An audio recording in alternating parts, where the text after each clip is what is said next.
« 1914. L'Europe domine le monde. Elle représente le quart de la planète et elle est certaine d'être le phare de l'humanité.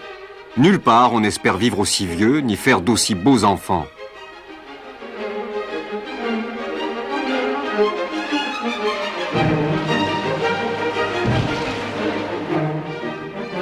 La puissance industrielle de l'Europe est à son zénith. Ses bateaux sillonnent les mers du monde et proclament le génie du vieux continent. L'Europe contrôle ainsi les 3/4 du commerce international. Ses ports sont très actifs. Sa production s'exporte jusque dans les régions les plus reculées du monde. Les marchandises les meilleures lui parviennent de ses colonies.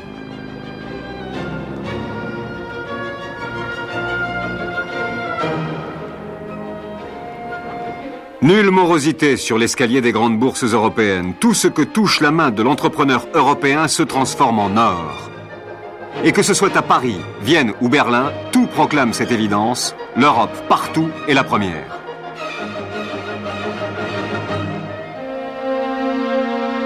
Pourquoi faut-il donc qu'un jour de juin 1914, l'archiduc François-Ferdinand d'Autriche, héritier de la couronne des Habsbourg, aille à Sarajevo? Dans quelques minutes, il va être abattu à bout portant par un lycéen serbe.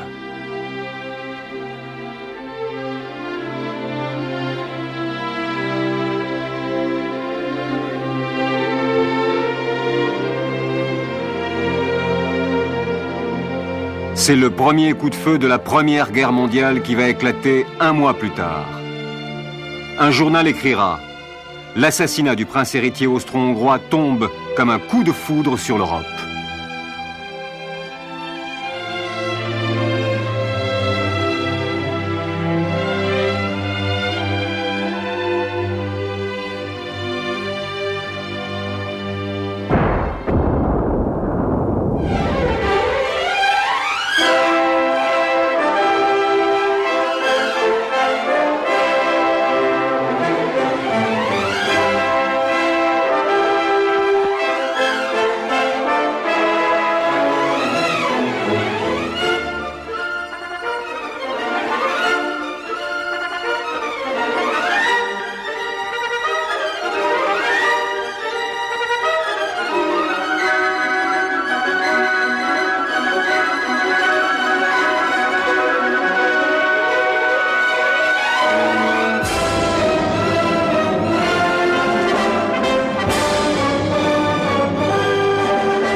Pour la première fois, sans doute, cette guerre sera totale.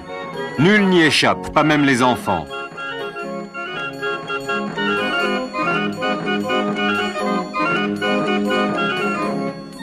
Leur guignol s'est militarisé. Guillaume II et le maréchal Joffre s'affrontent sous les encouragements des gamins. Dans un Montmartre déserté, Francisque Poulbeau dessine à perte de vue des scènes édifiantes où les gosses de la butte jouent à la guerre la plus sanglante comme ils jouaient hier aux gendarmes et aux voleurs.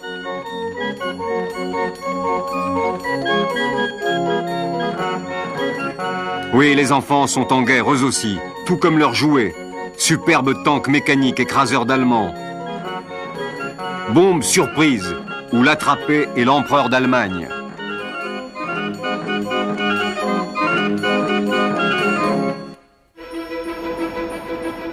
Les femmes aussi sont en guerre.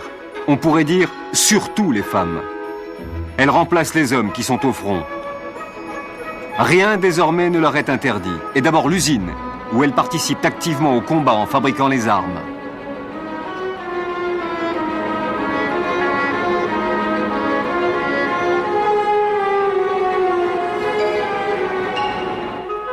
En quelques semaines, l'usine est devenue leur nouveau domaine.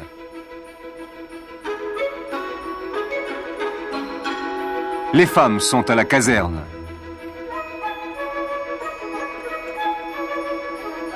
Les femmes sont à l'atelier.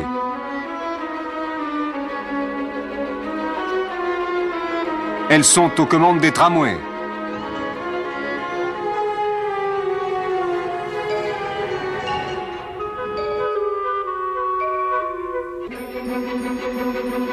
Et on voit aussi aux États-Unis les femmes travailler avec les cheminots et prendre les commandes de locomotives.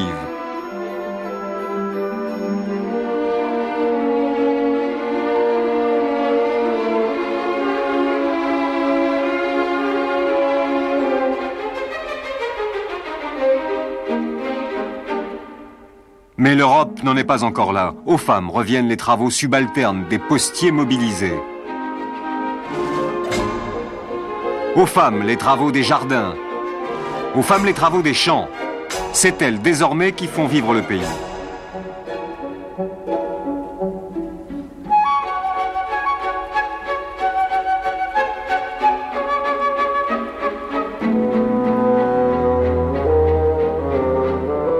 Plus que jamais, le symbole de la victoire est la femme.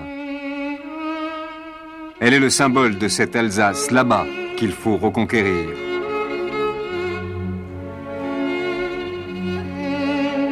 Elle est aussi bien l'héroïque religieuse à la poitrine bardée de décorations que la valeureuse infirmière qui apaise la douleur du blessé. Elle est le courage et la vaillance. Cependant, les femmes ne sont pas seules au panthéon de l'imagerie populaire. Cette guerre impose de grandes figures mythologiques, celles des chefs qui vont la mener. Clémenceau, le père de la victoire. Foch. Joffre. Le roi des Belges, Albert Ier, dit le roi chevalier. L'anglais Lloyd George. Et du côté allemand, ce Kaiser à l'uniforme impressionnant que l'on surnomme chez les Alliés l'ogre de Berlin. Des millions d'Allemands mettent fin à l'insouciance d'une belle époque qui a régné à Berlin comme à Paris.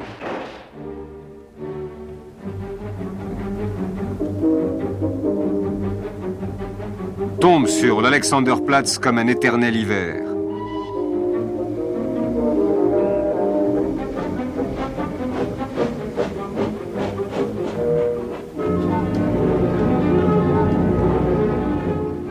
On voit à Berlin, comme à Paris ou à Londres, ces cortèges de femmes faisant la queue pour du ravitaillement ou de l'embauche.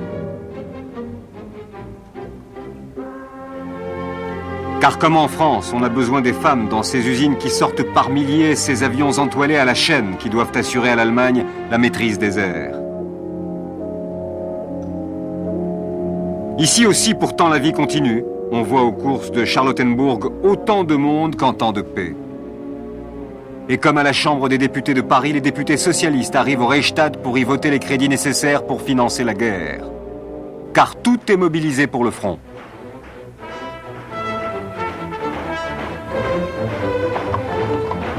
Le front. Pour ceux qui restent, ce n'est qu'un mot seulement, un mystère. Les communiqués de l'état-major disent le plus souvent qu'il est calme. Il faut rassurer l'arrière. Des films de propagande s'y efforcent. On montre des troupiers bon enfant qui semblent n'attendre que la tournée du Wagmestre.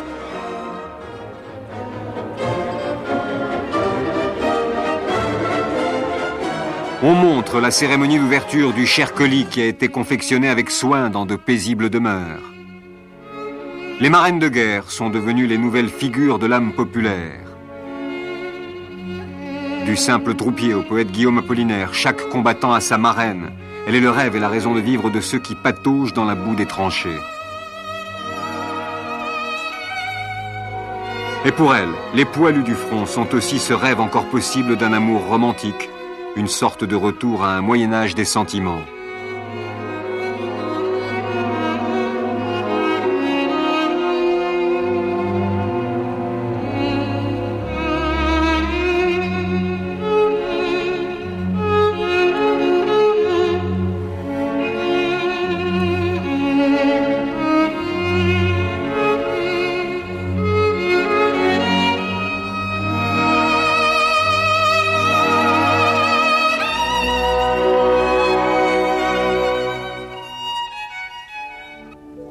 Et puis un jour, il y a la permission, la perme. Revenus d'un autre monde, les soldats découvrent cette terrière dont ils avaient tant rêvé. Ils découvrent le visage presque incroyable de villes dont rien ne semble avoir modifié l'appétit de jouissance, la tranquille sérénité et la conviction que tout cela n'est qu'un mauvais moment à passer.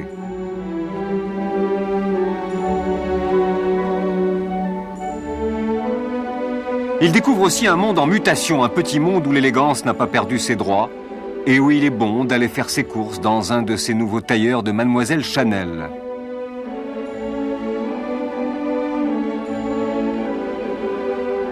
La ville s'amuse, elle patine avec frivolité. Elle continue à inaugurer des expositions de roses, même si celles-ci sont baptisées du nom des grands généraux.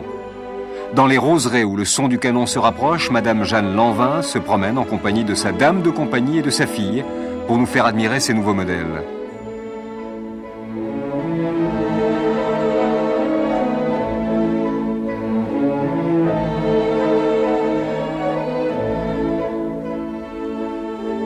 D'autres roseraient pour la collection Paquin qui a fière allure avec cette nouvelle rigueur commandée par les événements. Oui, la mode, elle aussi, participe à l'effort de guerre. Les chapeaux eux-mêmes ne sont plus ces amoncellements de fleurs et de fruits qu'ils étaient naguère.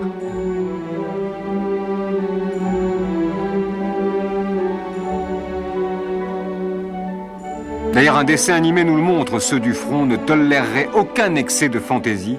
En ces temps de guerre, le canotier s'impose.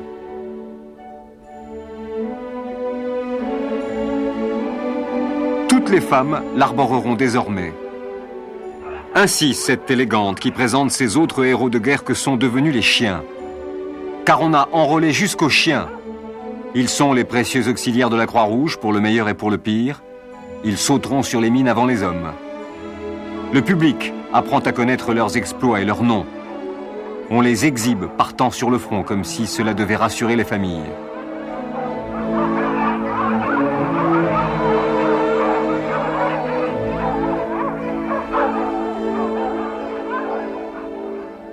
Il y a même des chiens planqués. Ceux-là portent la soupe aux employés du ministère de la Guerre. Car le ravitaillement est la préoccupation majeure du temps. On voit s'allonger les files de femmes. La viande commence à manquer, on l'importe, déjà congelée, d'Amérique. Au Canada, des cargos sont chargés de farine pour l'Angleterre. Partout, la nourriture est devenue préoccupation première.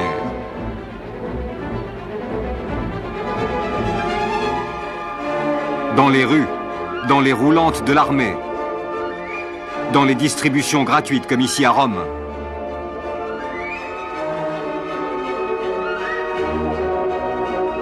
Ou là, à Londres.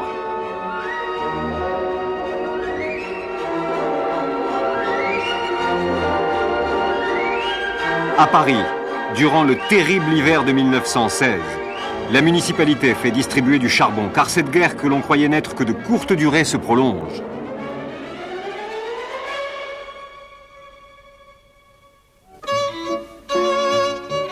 Il faut s'adapter et s'organiser.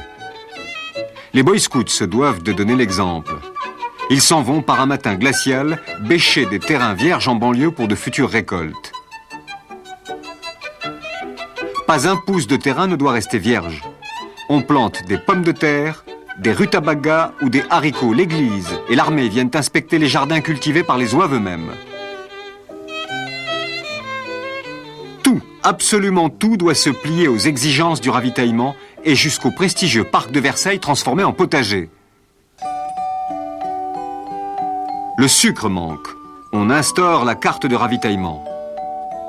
La propagande, qui se veut amusante, recommande d'en consommer le minimum.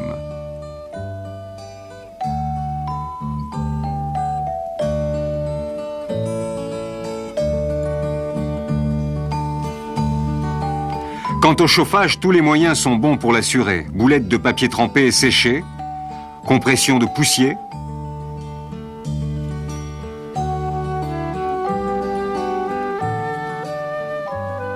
Des inventeurs lancent le poêle à sciure.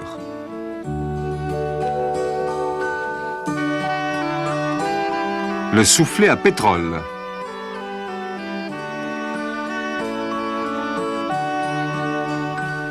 la chaufferette à braise, ou bien la poêle double chauffée au papier journal.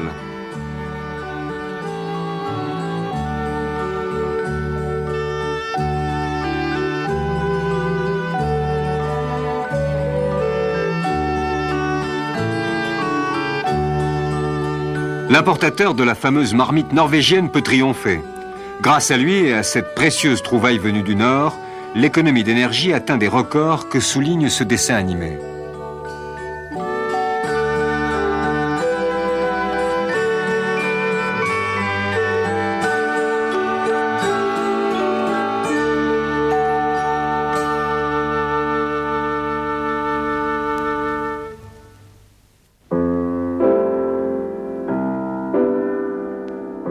Cependant que l'imagerie populaire s'imprègne elle aussi du temps, Picasso est déjà à l'avant-garde.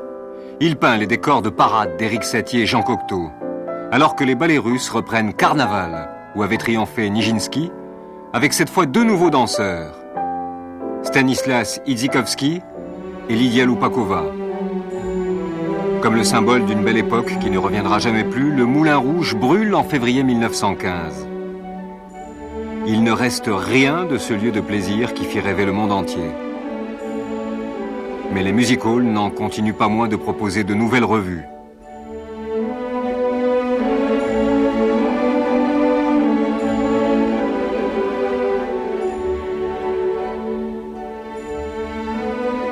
Les permissionnaires, en rang, casque sur la tête, vont les voir avant de reprendre le train pour le front.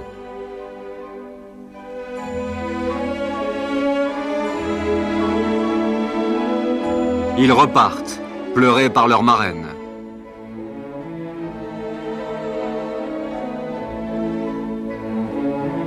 C'est l'une de ces douloureuses comédies de guerre, réalisées pour le cinéma. Car le jeune cinématographe se veut l'écho de la Grande Croisade. En a-t-il montré des départs pathétiques d'épouses et de pères?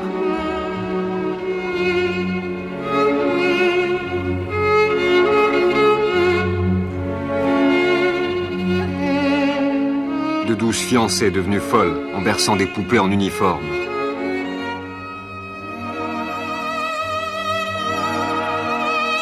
D'orphelines embrassant le portrait du cher disparu.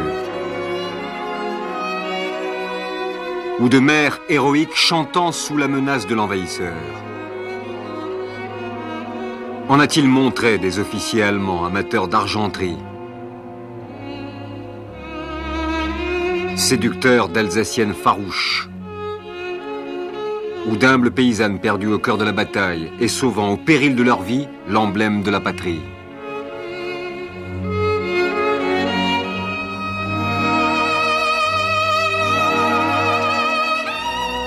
En 1916, sort un film dont l'héroïne sauve au beau milieu des lignes le drapeau national, y emmaillote son bébé qui devient ainsi héros de guerre.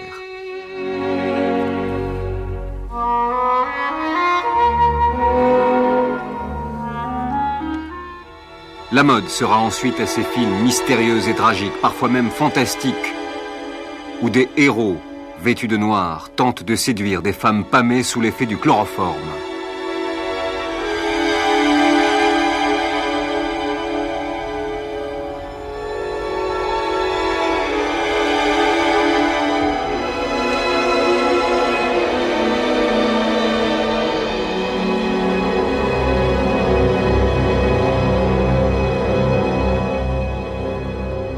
Le public applaudit à ce cinéma du rêve et de la démesure, tout comme il applaudira les premiers films de celui dont le nom est déjà sur toutes les lèvres, Charlot.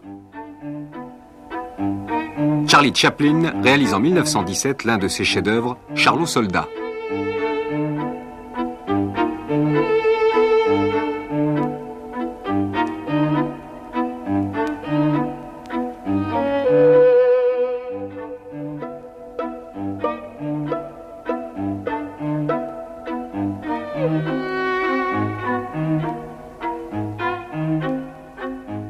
Admirable Chaplin qui ose mettre en image le contraire de la propagande officielle en montrant Charlot rêvant à son lointain Broadway.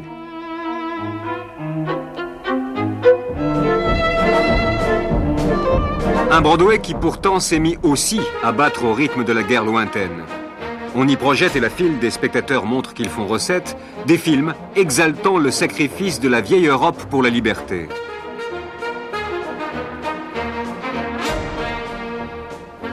Et là-bas, comme en Europe, le mythe de Charlot envahit les rues car il s'agit de lancer le dernier film de celui qui vient de signer avec la Mutuelle le contrat du siècle. 10 000 $ par semaine, un studio pour lui seul et la liberté totale de création.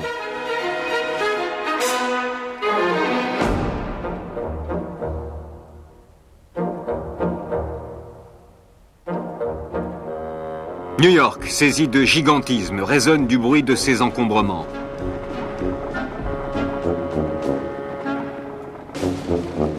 Manhattan étouffe déjà et s'élève toujours plus haut.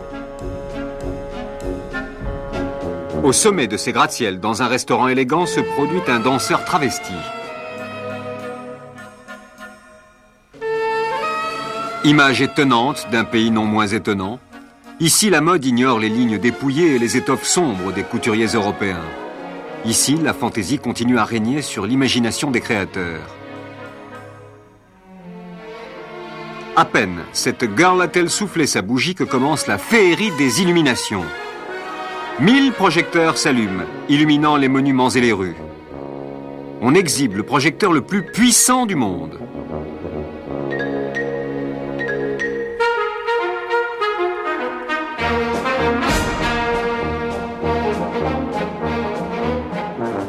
On hisse une statue de la déesse électricité en haut d'un building.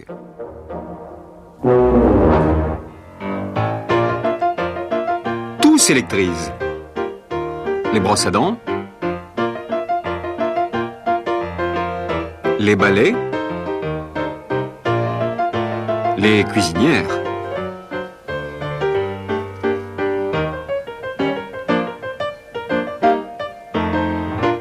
Dans le même temps, les vieux conditionnements sont abandonnés. Plus de verre, cassant et mal pratique. Les bouteilles de lait seront désormais en papier. Il faut aller vite. La poste s'automatise.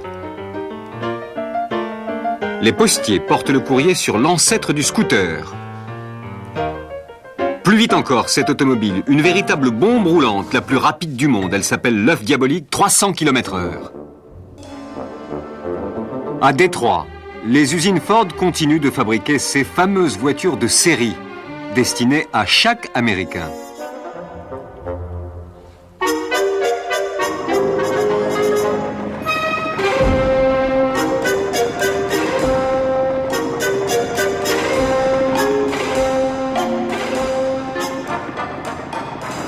Ford déjà lance un modèle tout-terrain.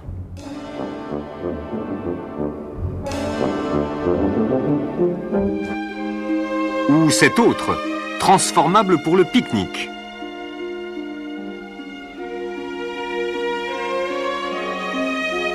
Car un esprit nouveau se développe en avance d'un demi-siècle pour la protection de la nature et l'établissement de parcs nationaux.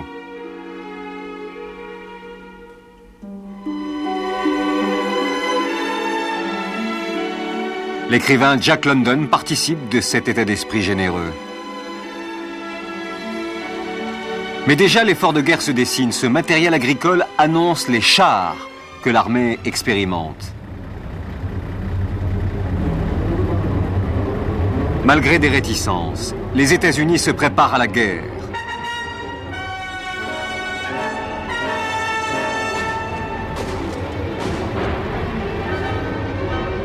Pas un dimanche sans une manifestation de soutien aux démocraties en lutte, là-bas, de l'autre côté de l'océan. On fait défiler le drapeau sur la 5e avenue où on le brode au petit point.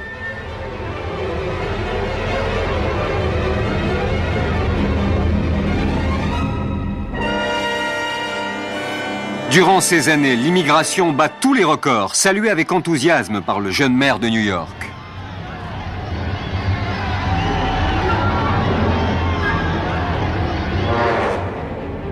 « 1917, défilé de maillots de bain sur le bord de la mer, défilé de chapeaux.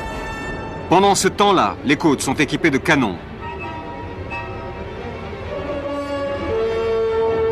Les gardes-côtes sont en alerte et ce bateau sans quille est conçu pour échapper au sort du Lusitania, le paquebot anglais, torpillé par un sous-marin allemand en mai 1915. Sa maquette défile devant la foule londonienne qui manifeste sa colère.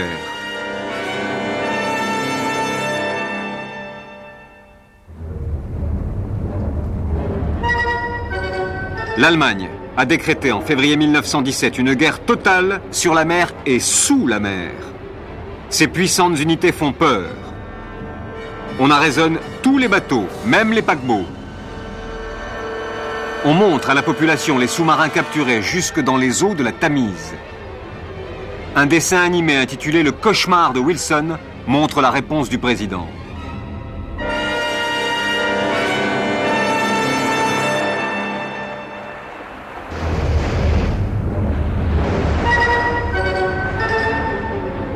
En 1917, le professeur Fred Kolster invente le sonar qui permet de détecter les sous-marins. Alors, les plages paisibles de la côte Est commencent à changer de style. Les nageuses deviennent des sauveteuses et s'exercent à la respiration artificielle. Tandis que se déroule une rétrospective de la mode balnéaire.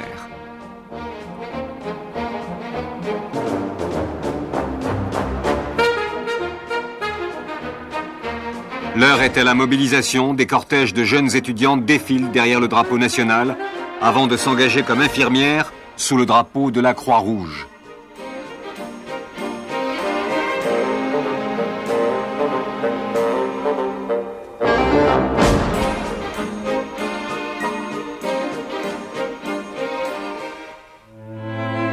L'une d'entre elles, Edith Cavell, faite prisonnière par les Allemands et fusillée en 1915, a déjà son monument, comme Foch et Joffre.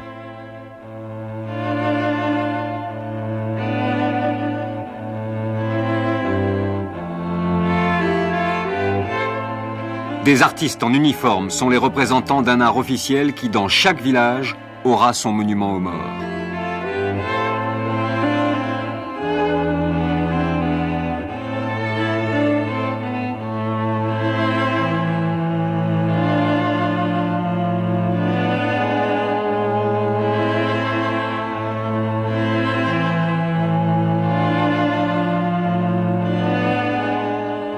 Le grand Rodin meurt à Meudon en novembre 1917.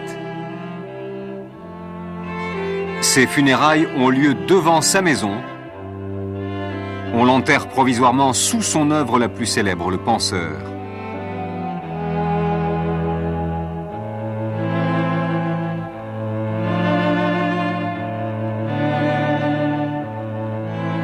Montmartre est passé de mode et les touristes l'ont abandonné.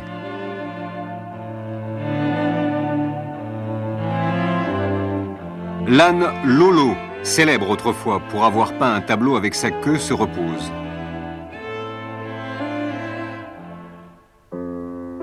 En Italie, le cinéma se fait l'écho du mouvement futuriste.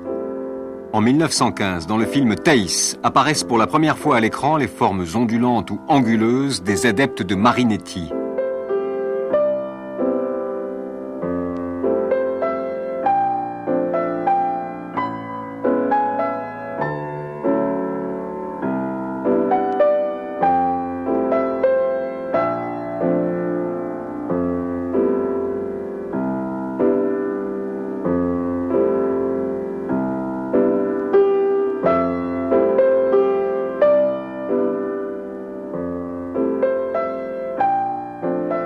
Picasso et Braque ont depuis 1910 lancé le cubisme. Et au début de la guerre, Picasso a peint une toile intitulée « Vive la France ». Il se montre prophétique en inscrivant sur une de ses compositions « Notre avenir est dans l'air ». Au moment où l'aviation entre dans une phase capitale, on continue de rêver à une aviation civile faite pour le transport du plus grand nombre. Comme cet aérobus, dont l'inventeur s'appelle Paul Smith.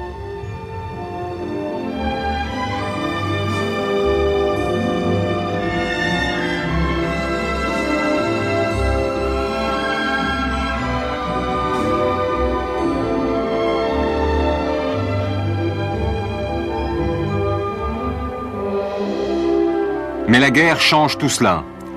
La légèreté, la maniabilité sont à l'ordre du jour.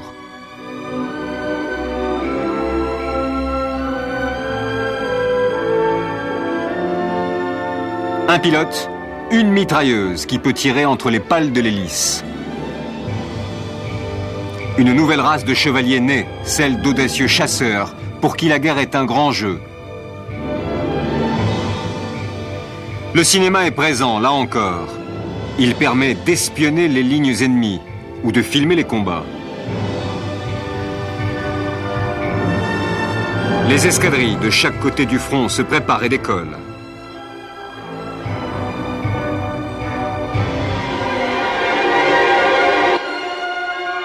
Chaque jour, le récit d'un combat enthousiasme les lecteurs de journaux.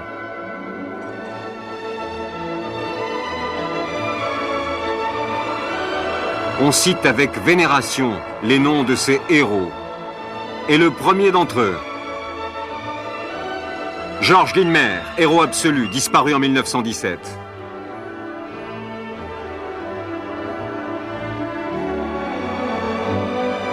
René Fonck deviendra à son tour célèbre en abattant son vainqueur supposé, le baron Manfred von Richthofen.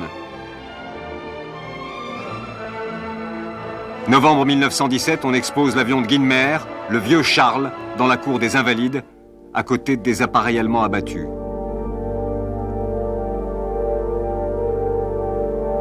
D'autres trophées sont là, comme ces coupoles de tir, ou les redoutables zeppelins, monstres de toile gonflés qui répandent la terreur sur les villes françaises.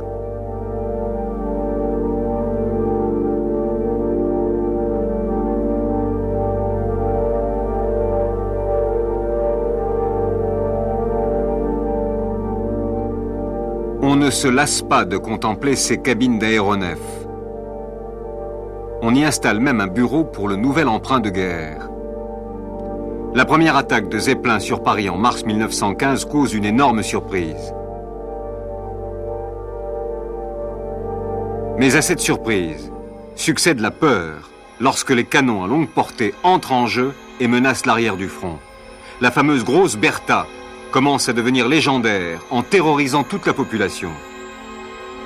Pour prévenir les dégâts causés par ces nouveaux armements, il faut réagir, renforcer la défense passive. On habille les monuments de structures de bois et de sacs de sable. On étend sur les vitres des magasins des bandes de papier collant, destinées à empêcher la chute de grands morceaux de verre. Cela devient même une compétition artistique.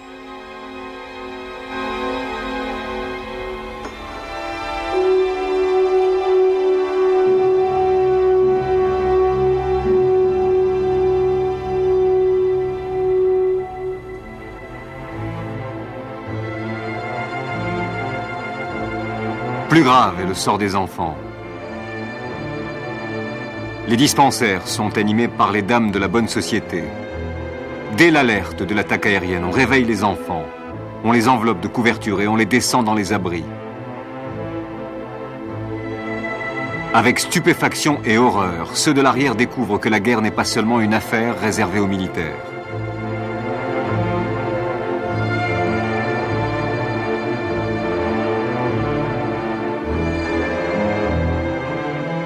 En janvier 1916, les Zeppelins tuent 26 civils au cours d'une attaque. Leurs cercueils sont suivis par une foule immense et indignée, jusqu'au cimetière du Père-Lachaise.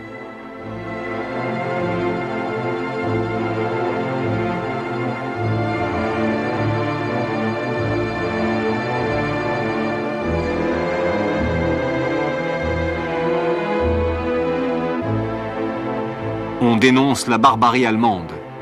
On montre des enfants amputés.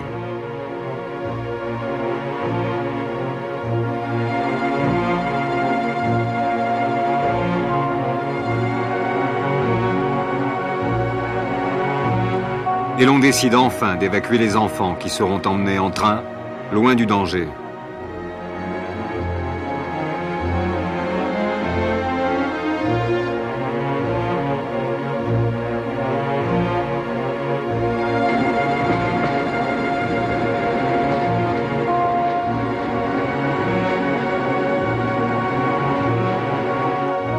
Les personnes âgées, déjà, sont sur la Côte d'Azur, dans des palaces réquisitionnés par le gouvernement.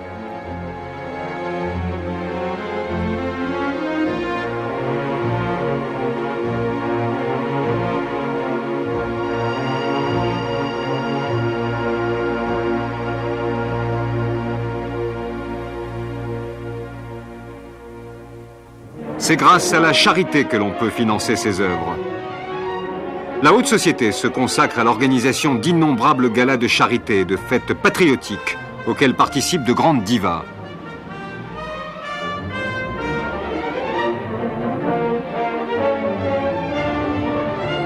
Le drapeau est l'indispensable accessoire de toutes ces manifestations. La célèbre Musidora chante la Marseillaise pour un public d'infirmières et de convalescents.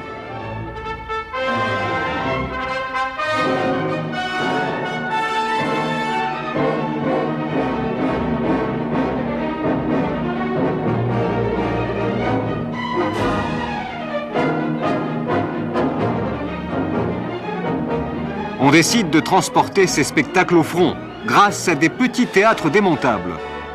Devant les soldats ravis, les artistes viennent chanter et glorifier la mitrailleuse ou la baïonnette.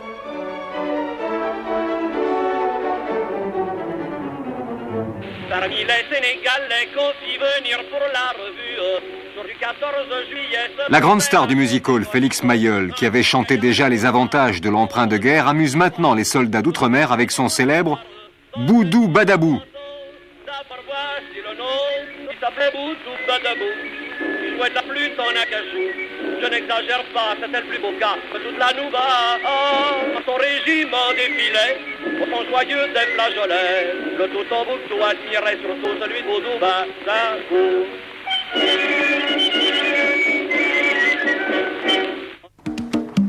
Car les colonies participent largement à l'effort de guerre, en fournissant des centaines de milliers d'hommes. Les Kabyles sont affectés aux travaux des usines à gaz. Des Nord-Africains travaillent à la récolte des céréales.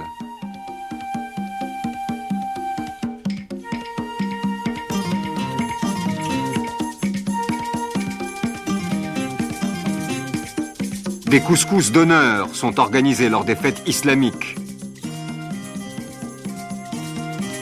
On a fait venir aussi des Indo-Chinois. Ils n'ont pas supporté le froid de la zone des combats. On les a affectés au montage des avions.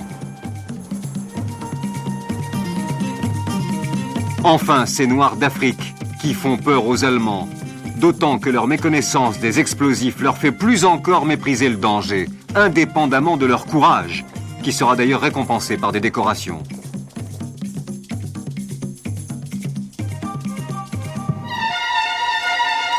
Arrive enfin 1917, date de l'entrée en guerre des États-Unis. Tout est prêt là-bas. Le président Wilson et Thomas Edison inspectent les armes. Tout est prévu, même le casque qui peut devenir une pelle.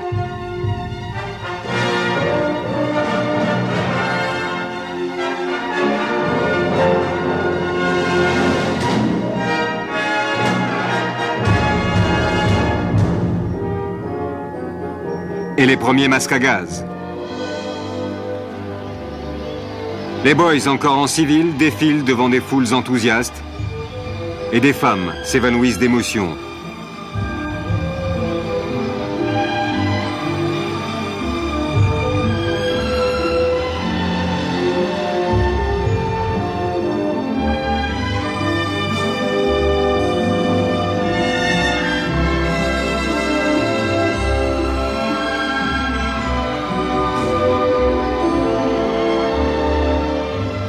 Bientôt, ils seront revêtus de leur uniforme de Boy Scout qui deviendra célèbre.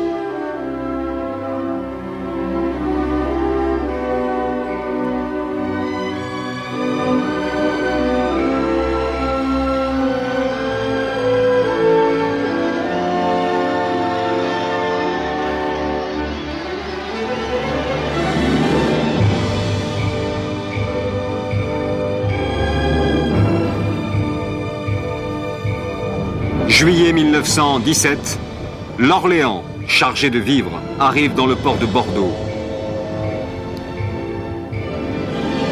C'est l'avant-garde de toute une flotte qui a évité les sous-marins allemands et qui va bientôt débarquer le 2e bataillon du 16e régiment d'infanterie.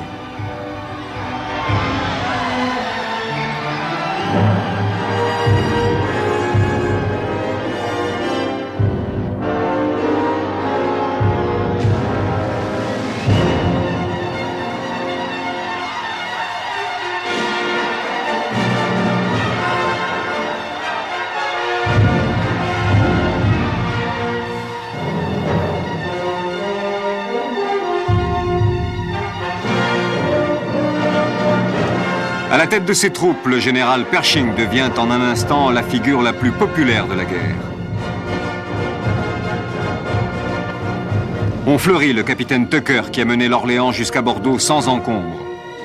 On admire ces marins qui semblent venir d'un autre monde après avoir traversé un océan meurtrier. Immédiatement, ceux que l'on nomme déjà les Samis prennent le train de Paris. Un journal écrit, jeune, vigoureux, le visage ouvert, le regard droit, les fantassins américains frappent par leur air d'énergique simplicité. Le 3 juillet 1917, le matériel ambulancier américain entre dans Paris, précédant les hommes.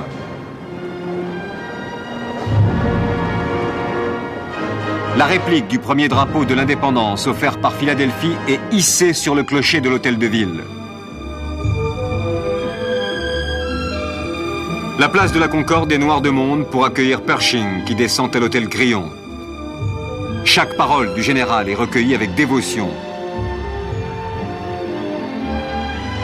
Et lorsque Pershing gagne Chaumont où siégera le haut commandement américain, c'est une ville en fête qui lui déléguera ses enfants.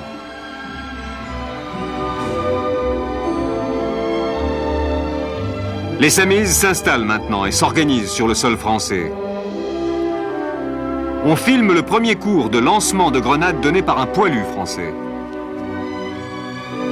On filme les cuisines roulantes et leurs menus particulièrement copieux.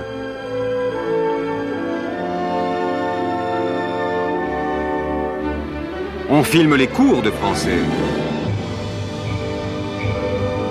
Et c'est alors que les Samis, toujours calmes et résolus, se dirigent vers le front. Encore quelques jours, et ils connaîtront leur premier blessé.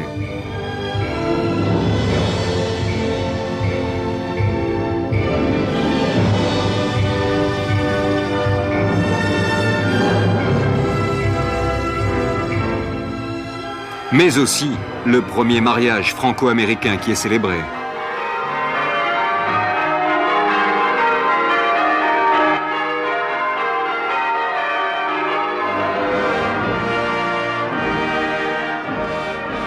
Paris en ces jours de 1917 est une véritable tour de Babel.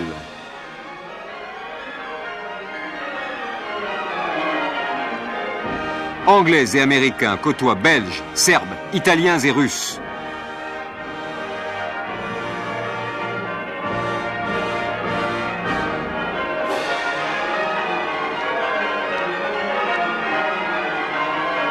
L'Angleterre, depuis 1914, est aux côtés de la France. Elle a montré depuis le début un patriotisme sans faille qui s'est manifesté non seulement sur le front, mais aussi à l'arrière par des spectacles en plein air. Des manifestations monstres ont lieu à Trafalgar Square qui appellent à l'emprunt de guerre. On voit le Premier ministre Lloyd George saluer avec reconnaissance les ouvrières des usines d'armement surnommées les munitionnettes. Et Winston Churchill, lord de l'amirauté, encourager les ouvriers des chantiers navals. Le roi enfin et la reine Marie n'hésitent pas à traverser la Manche pour venir saluer les Tommies, engagés les premiers dans le nord de la France.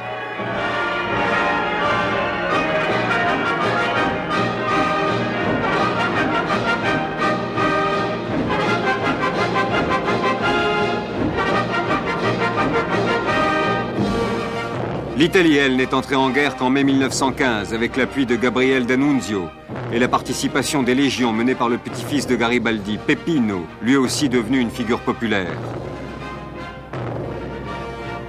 On a envoyé Henri Bergson, le philosophe, à Madrid pour entraîner l'Espagne dans le conflit. Mais Alphonse XIII tient à rester neutre, malgré les appels guerriers de Miguel de Unamuno, dans des arènes à un moment débarrassées de leur corrida.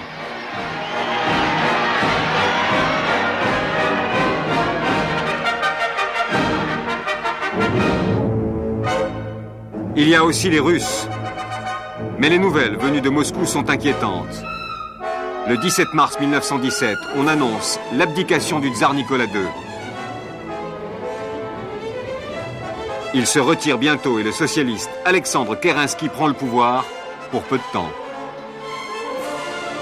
Un immense espoir surgit à l'Est, malgré les inquiétudes nées des mutineries de l'armée et de la cessation de tout combat sur le front russe.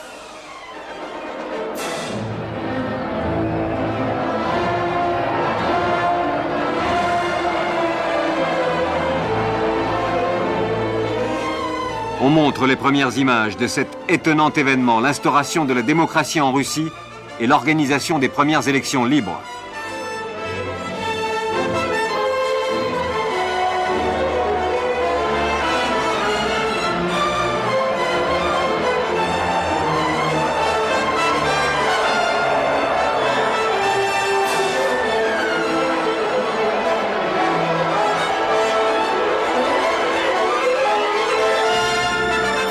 Mais on est sans nouvelles du corps expéditionnaire français envoyé là-bas et dont les dernières images reçues montrent la fraternisation franco-russe.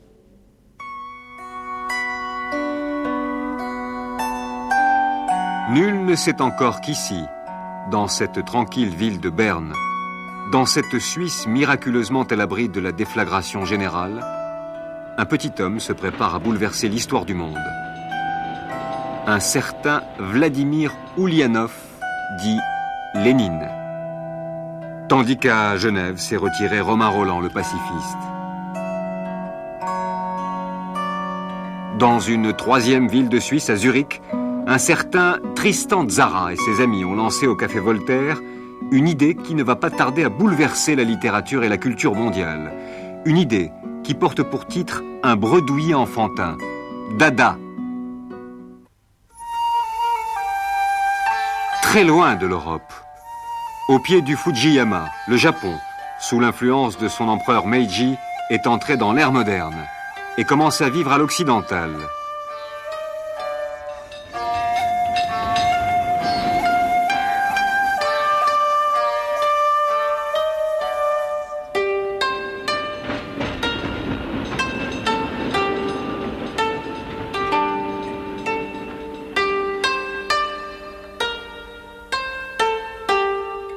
Y compris dans des usines où là aussi travaillent des femmes.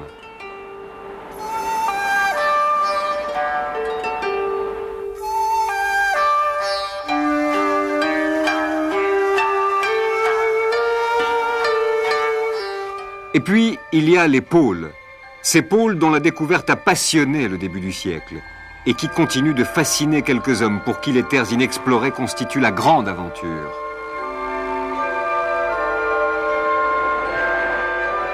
Le plus grand d'entre eux, Roald Amundsen, vient de survoler le pôle Sud où il est parvenu le premier à bord d'un hydravion. Son concurrent malheureux, Robert Scott, mort dans les glaces en 1913, est honoré par un monument qui lui est dédié. Jean Charcot et le commandant Evans, le second de Scott, rescapé, président à la cérémonie sous le drapeau français et le drapeau britannique. Toujours à la recherche des mystères de l'inconscient, Sigmund Freud voit son influence s'étendre dans le monde entier. Et c'est toute la connaissance de l'homme qui s'en trouvera bouleversée.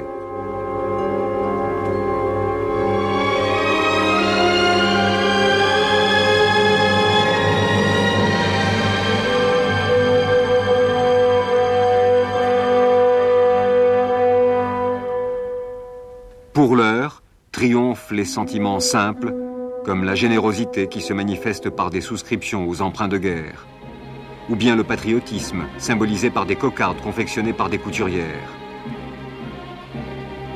Ces mêmes couturières déclenchent en mai 1917 une grève qui fera date. Le mouvement s'étendra aux femmes travaillant dans les usines. C'est le moment où tout peut basculer.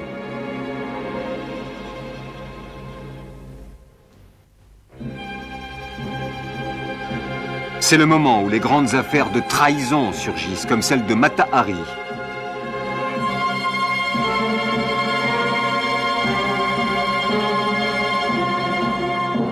Et le cinéma puise dans cette actualité pour raconter l'histoire de ces espionnes à l'identité changeante qui subtilisent des dossiers confidentiels dans la serviette d'un ministre.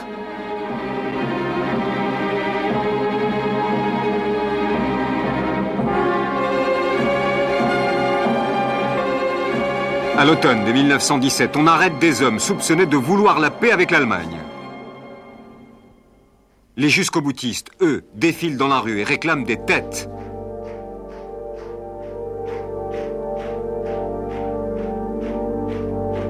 Le haut clergé appelle à la guerre sainte au nom de ces millions de morts qui reposent déjà dans ces immenses cimetières et dont des cortèges de femmes et d'enfants fleurissent à chaque anniversaire de bataille, les croix, souvent anonymes.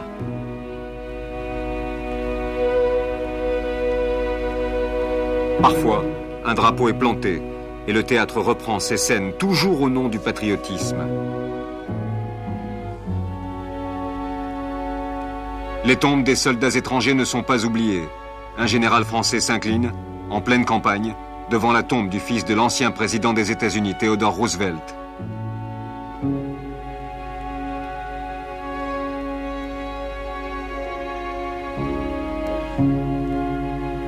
L'Alsace est l'objet de toute la ferveur nationale.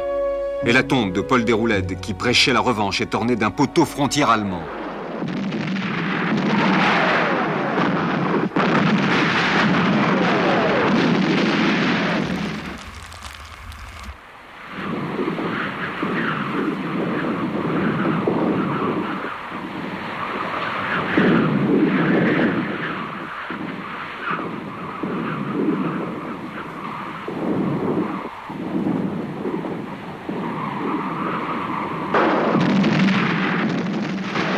Des millions d'hommes font la guerre et meurent en héros.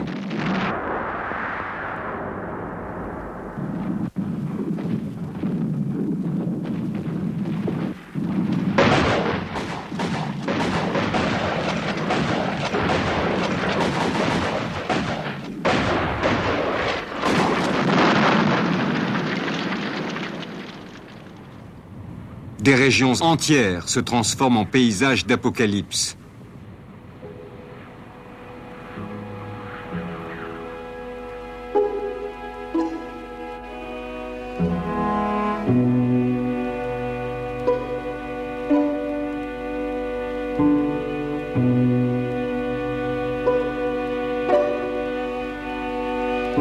Et lorsque le conflit s'achève en 1918, 8,5 millions de soldats sont morts, sans compter les pertes civiles.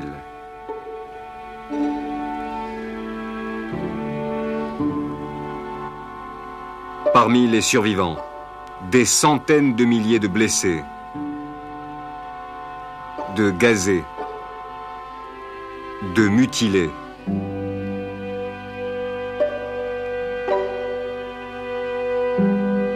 Chacun d'eux devra réapprendre à vivre.